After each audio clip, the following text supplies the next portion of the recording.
Hello friends and welcome back to my channel.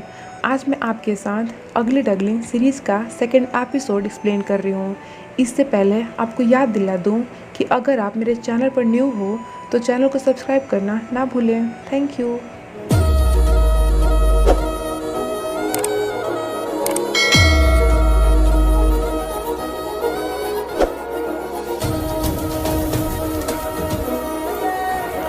Last episode में हमने देखा था कि जूनियर के फेस को देखकर सभी लोग उसका मजाक बनाने लगते हैं। इनफैक्ट कि उसके सीनियर्स भी सब उसे देखकर उसके फेस को घोस्ट का फेस बोलते हुए उस पर हंसने लगते हैं, जिससे कि जूनियर को बहुत बुरा लगता है। सुआ वहीं पर था और ये सारा कुछ देख रहा था। उसे भी जूनियर को इतना बुली होता देख बुरा लगता है एंड फिर वो वहाँ पर के सभी लोगों की अच्छी खासी क्लास लगा देता है। देन उनकी गलती उनसे रियलाइज़ कराकर जूनियर को सॉरी भी बुलवाता है। इनफैक्ट कि वो तो सीनियर तुई को भी नहीं छोड़ता।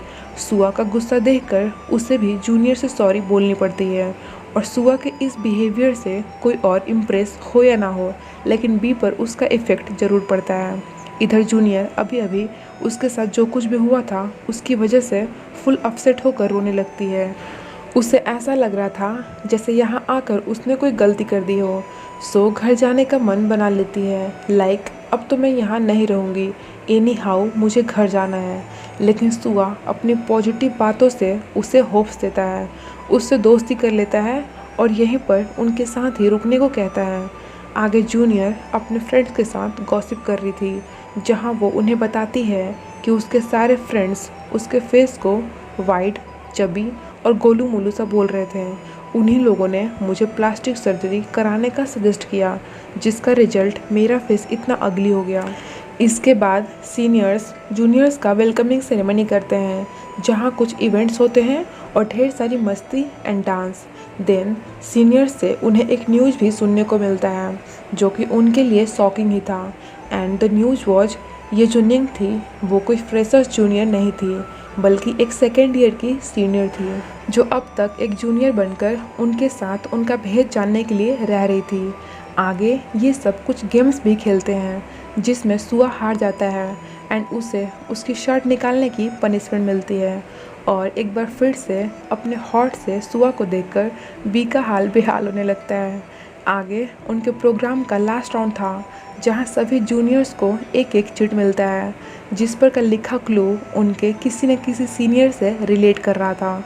जूनियर को आई थिंक कि इसे जू बोलना ही बेटर होगा, क्योंकि कहीं आप सीनियर और जूनियर में कंफ्यूज ना हो जाओ।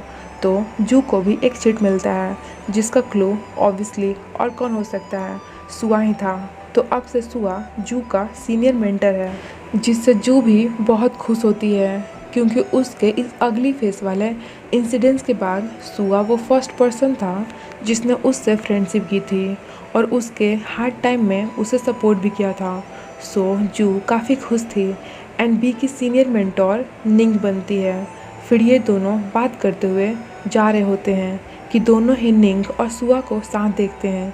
तभी उन्हें ये भी पता लगता है कि निंग और सुआ दोनों ही एक दूसरे को डेट कर रहे हैं।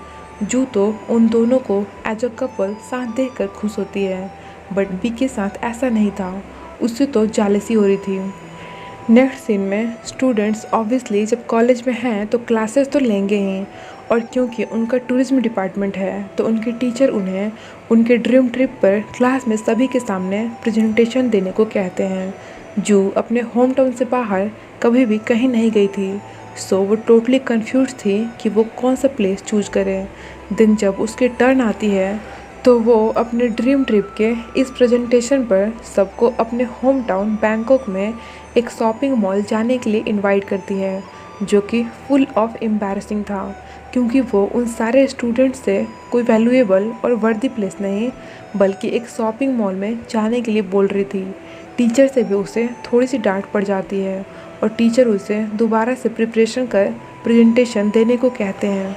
इसके बाद जू अगेन से अपसेट होकर बैठी थी, जहाँ सुआ आता है और उससे उसके क्लास में हुए उस मिस के बारे में जानकर पहले तो काफ़ी हंस लेता है, फिर कहीं जाकर उसकी हेल्प करता है, क्योंकि सुआ उसका सीनियर मेंटोर जो है। देन उसे निंग की कॉल आती है, जिसे वो अपने स्पेशल से जुगाड़ू वाले फ़ोन के साथ पिक करता है। उन दोनों का कहीं बाहर लंच का प्लान था, सो वो फिर वहाँ से चला जाता है। इसके बाद जू अपने फेशियल प्रॉब्लम को लेकर वहाँ के फेमस डॉक्टर से भी मिलती है, जिसके बारे में उसे अगली डगलिंग की क्लब मेंबर से पता लगा था। इधर ये तीनों रूममेट्स अपने रूम में थीं, बातें कर रही थीं, लाइट कटी हुई थी और काफ़ी तेज़ बारिश भी हो रही थी। तभी उन्हें ऐसा फील होता है कि जैसे उनके रूम में सीलिंग से होकर पानी टपक रहा है। सभी डर जाती हैं और अपना अपना स्टफ़ लेकर वार्डन के पास आती हैं दूसरे रूम में शिफ्ट करने के लिए। बट वार्डन का कहना था कि सारा रूम फुल है, तो तुम्हें खुद ही कुछ दिनों तक मैनेज करनी होगी, जब तक कि तुम्हारी सीलिंग की प्रॉब्लम ठीक से रिपेयर ना हो जाए। नुई और जॉय अपने किसी ओल्ड फ्रेंड के साथ रहने का डिसाइड करती हैं और जू अपनी सीनियर निंग को हेल्प के लिए कॉल करती है, क्योंकि उसकी नैनी फ़िलहाल वहाँ पर नहीं थी। सो सिर्फ निंग ही थी जिससे वो हेल्प ले सकती हो, और निंग उसकी हेल्प करती भी है। फिर तीनों निंग के रूम तक आते हैं। सुआ भी उनके साथ ही था।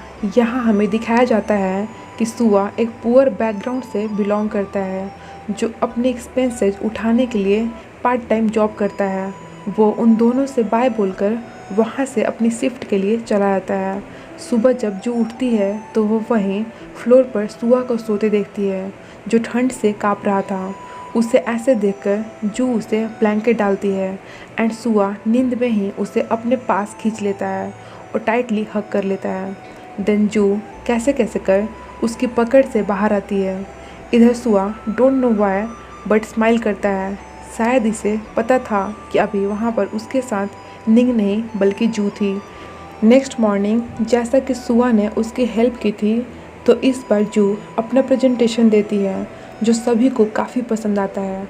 उसे 9.5 आउट ऑफ 10 मिलते हैं, जिससे सुपर हैप्पी होकर तीनों ही बाहर जाकर कुछ खाने का प्लान करते हैं। सुआ उनके साथ निंग को भी इनवाइट करता है।